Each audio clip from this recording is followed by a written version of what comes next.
The ocean, vast and deep, holds secrets older than time itself.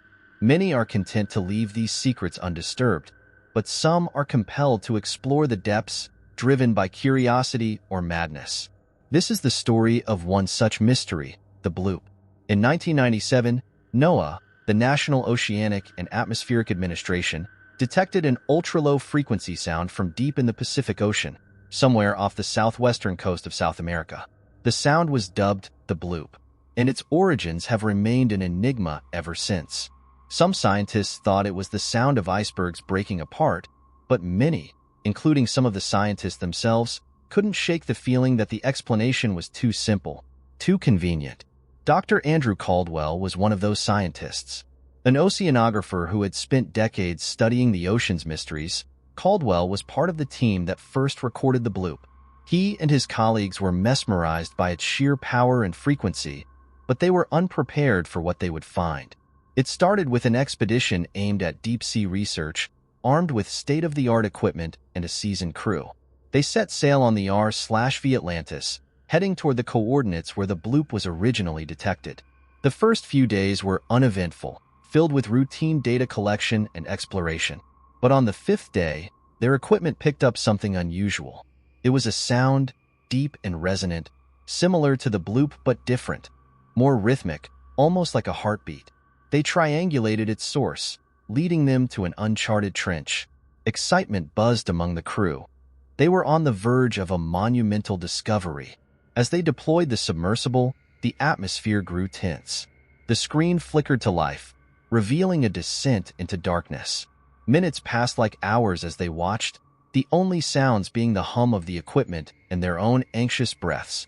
Then, out of the abyss, something stirred. At first, it was a flicker on the edge of the sonar, an anomaly they couldn't quite identify. As they drew closer, it became clear that they were not alone. The creature was immense, far larger than anything they had ever encountered. Its eyes glowed with an eerie light, and its skin seemed to shift and shimmer, blending with the darkness around it. Suddenly, the Bloop echoed through the water, louder and more terrifying than ever before. The creature turned its gaze toward the submersible, and in that moment, the crew felt a fear unlike any they had ever known. They were intruders in its domain. The creature moved with a speed and grace that belied its size, circling the submersible as if assessing them. Panic set in among the crew. They tried to ascend, but the creature was faster. It struck with a force that rocked the submersible, sending them spiraling into the abyss. No one remembered how they made it back to the surface. The next thing they knew, they were being hauled aboard the r/v Atlantis, dazed and terrified. The submersible was in pieces, their data corrupted beyond recovery, but the creature's image was burned into their minds. They returned to the mainland in silence, each grappling with the horror of what they had encountered. Officially, their expedition was a failure, their findings inconclusive. But Caldwell knew the truth. The Bloop was no mere sound. It was a warning, a sign of something ancient and unfathomable lurking in the depths. Caldwell left NOAA soon after, unable to shake the feeling of being watched, of something lurking just out of sight. Even years later, he would hear the Bloop in his dreams, a haunting reminder of the abyss's secrets. They say the ocean covers more than 70% of the planet, yet humanity knows more about the surface of the moon than the seafloor. Some things are better left undiscovered. Late at night, when the world was quiet, Caldwell sometimes thought he heard it again. That deep, resonant sound, like a heartbeat from the depths, and he wondered, with a shiver, what else was down there, waiting. The Bloop still called, and one day, humanity might answer. In the heart of Bavaria, nestled within the dense, whispering woods, there lay the Hinterkaifeck farmstead. It was 1922, a time when the world was just beginning to heal from the scars of the Great War. The Gruber family lived there in solitude, Andreas and Kazilia, their daughter Victoria, and her two children, Kazilia and Joseph. The farm, though remote and quiet, had always felt like a fortress of peace against the chaos of the world beyond. Yet, it was in this seclusion that the sinister shadows began to dance. Weeks before the grisly discovery, Andreas had mentioned to his neighbors that he had found strange footprints in the snow, leading from the forest's edge to his farm. They did not trail back. He spoke of hearing disembodied footsteps in the attic, and his once stoic face grew pale as he described objects mysteriously moving or disappearing. The townsfolk, practical and skeptical, dismissed his tales as the ramblings of an old man succumbing to the encroaching madness of isolation. Then came that fateful night, the night of March 31st, when the darkness swallowed the farm whole. No one saw or heard from the Grubers again after that night. Days passed, and the neighbors grew concerned. Smoke still curled from the farmhouse chimney, and cattle remained fed, though eerily, no one from the family was seen. When the postman remarked on the uncollected mail, and the children missed school, it became clear that something was dreadfully wrong. A group of locals ventured to the farm, their faces etched with worry and dread. What they found upon entering the barn sent chills down their spines, and the tale they told would haunt the village for generations. In the barn, buried beneath layers of hay, they found Andreas and his family, brutally murdered. The scene was grotesque, blood smeared across the walls as if a violent storm had erupted within. Their bodies bore the marks of a mattock, the blunt force crushing their skulls, a tool of their labor turned into an instrument of death. The farmhouse, once a symbol of rustic tranquility, had become a charnel house. Victoria and her children were discovered inside, similarly slaughtered. Little Joseph, only 2 years old, lay dead in his cot, his tiny form a stark contrast to the violence that had claimed his life. The investigation, despite its thoroughness, led nowhere. There were no signs of robbery, no clear motive. The footprints, the whispers, the dread. It all seemed to lead into a labyrinth of shadows from which no truth emerged. The hinterland around the farm became a place of superstition, where the wind carried the murmurs of lost souls and unseen eyes watched from the dark. Years passed, and the farm fell into ruin. Nature reclaimed its domain, vines crawling over the decaying walls as if to shroud the horrors within. Yet, the legend of Hinterkaifeck lived on, whispered around firesides and passed down through generations.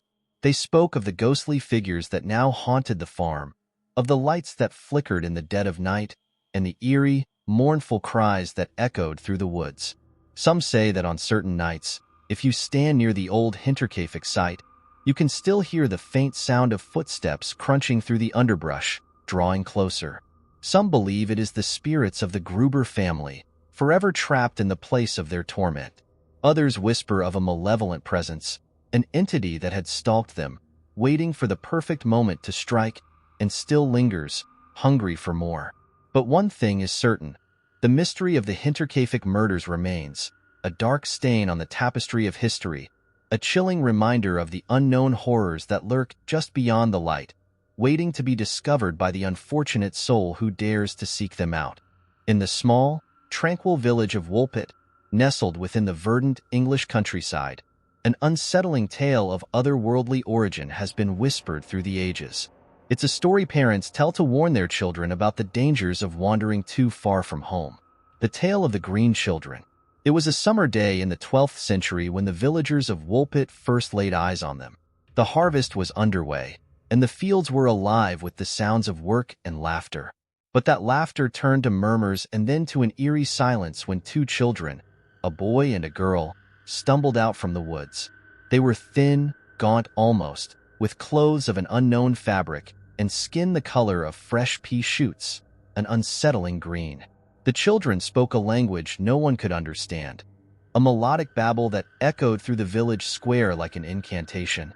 Their eyes, wide and terrified, reflected the confusion and fear of the villagers.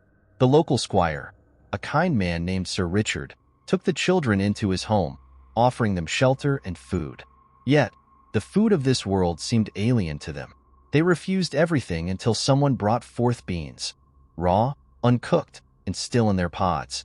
Only then did the children eat, devouring the beans with a desperate hunger.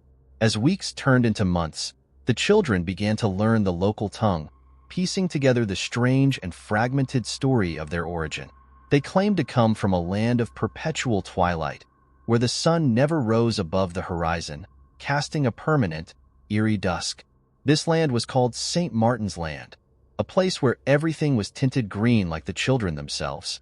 They spoke of a great river of light and a land beneath the ground, accessed through a cavern that led them to this strange and blindingly bright world. The boy, weakened by the journey, soon succumbed to illness.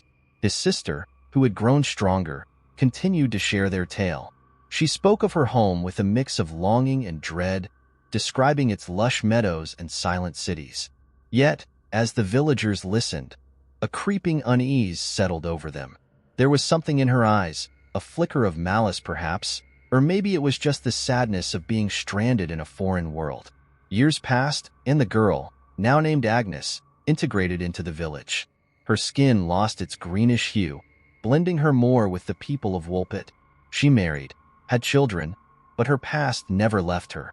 She often wandered to the edge of the village, staring into the woods with a haunted expression, as if waiting for someone or something. And then, strange things began to happen in Woolpit. Livestock disappeared, shadows flitted through the night, and whispers of the old tongue echoed through the trees. The villagers spoke of seeing figures with glowing green eyes in the woods, watching, waiting. Agnes claimed ignorance, but her eyes would dart nervously to the forest when questioned. One night, as the harvest moon hung low and orange in the sky, Agnes disappeared. Her house was found empty, her bed undisturbed. The villagers searched the woods, calling her name, but there was no trace of her. The only clue was a circle of mushrooms at the edge of the forest, glowing faintly in the moonlight, and the distant sound of a child's laughter echoing from the depths of the woods. Some say Agnes found her way back to St. Martin's Land, while others believe she was taken, reclaimed by the green-skinned folk of the underground world. But the villagers knew one thing for certain. The forest had grown colder, darker, and the shadows longer. And on quiet nights, when the wind blew just right, you could hear the whispers of a strange, melodic language calling from the depths of the earth.